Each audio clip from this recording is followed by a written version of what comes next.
Welcome to the rational space. Why would a modern country with strong institutions and democratic values feel the need to keep religion at arm's length? Is it fear, or is it something else entirely? In today's world, where belief systems and governance often overlap, it's important to understand how societies create space for all voices, religious and non-religious alike. Welcome to the rational space, where we explore the relationship between justice, governance, and human dignity from a thoughtful and respectful lens. The question, why are some countries scared of religion, might sound provocative, but it's not meant to criticize religion or religious people. In fact, for billions of people around the world, faith is not only a source of comfort, but also a moral compass and a way of life. Instead, this question invites us to look closely at how different governments manage the role of religion in public affairs, and why some choose to separate it from the workings of the state. This video is not about questioning belief. It's about understanding fairness in public life. Throughout history, religion and governance have often been deeply intertwined. In many civilizations, ancient Egypt, medieval Europe, the Islamic caliphates, Hindu kingdoms, and others, religious leadership and political power were closely linked. Laws were inspired by scripture, and rulers were often seen as spiritual authorities as well. In such systems, religion played a powerful role in unifying communities, shaping moral codes, and guiding justice. But as societies grew more diverse, ethnically, culturally, and religiously, new questions emerged. How do we govern people with different beliefs? Whose values shape the laws? And how can we protect both the freedom of religion and the freedom from being governed by someone else's religion? This is where secularism enters the conversation, not as an opposition to faith, but as a framework for coexistence. Secularism, in its simplest form, means that the state does not favor or endorse any particular religion. It allows governments to stay neutral, protecting every citizen's right to practice their faith freely, while ensuring that public institutions serve people equally, regardless of belief. It's important to note that secularism looks very different in different countries. In the United States, for example, the Constitution prohibits the establishment of any official religion. Yet, religion plays a visible and respected role in public life. Many politicians openly speak of their faith, and religious groups are active in civil society. In contrast, France follows a stricter form of secularism called laïcité.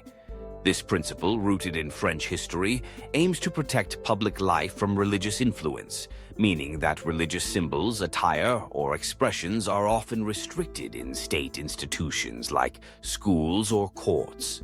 This isn't about rejecting religion, but about creating what they call a neutral public space.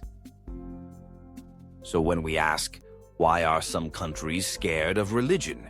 We might instead ask, what are they trying to protect?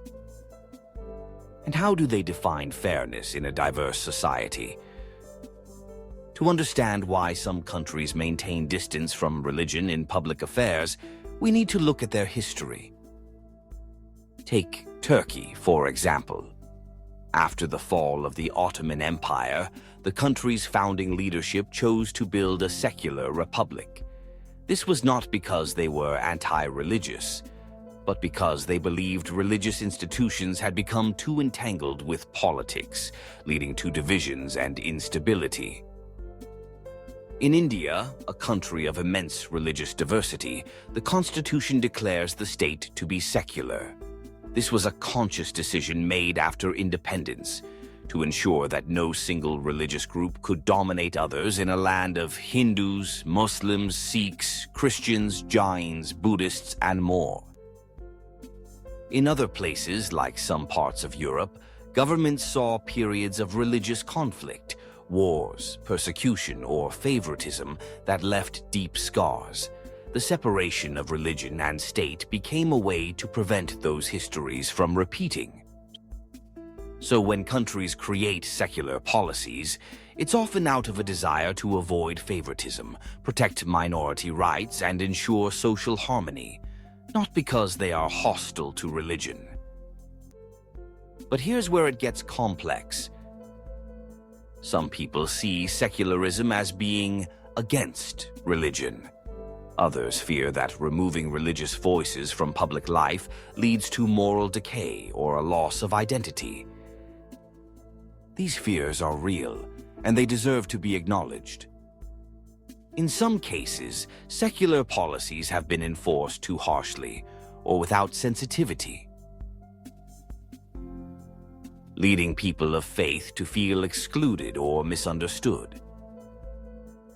But at its best, secularism isn't about excluding religion.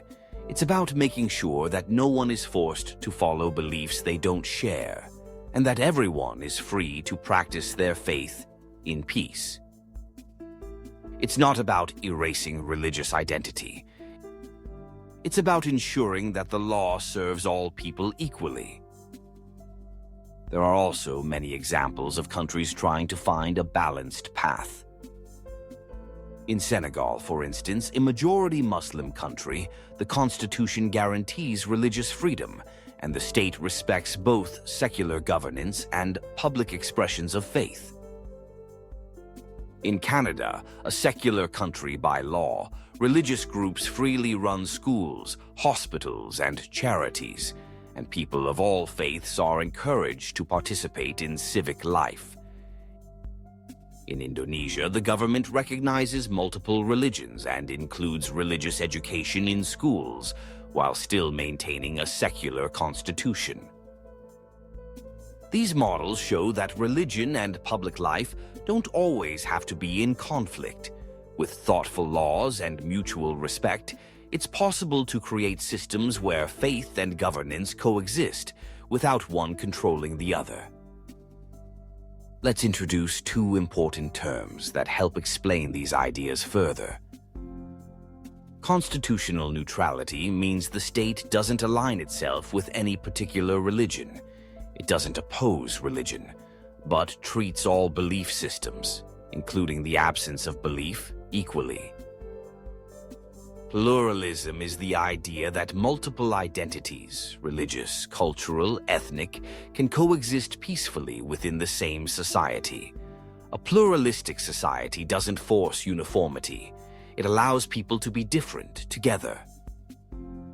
In pluralistic democracies, the role of secularism is not to suppress religion, but to make space for all beliefs, so that no one group dominates the political process. So, are some countries scared of religion? Maybe the word scared isn't quite right. Perhaps what we're really seeing is caution, born out of history, diversity, and a desire to keep public life fair for all. The goal is not to remove religion from society, but to prevent the state from becoming a tool for any one religious or political ideology. At the Rational Space, we believe that understanding these dynamics, calmly and respectfully, is the key to peaceful coexistence. Because when laws are fair, rights are protected, and all voices are heard, everyone benefits. Thank you for watching.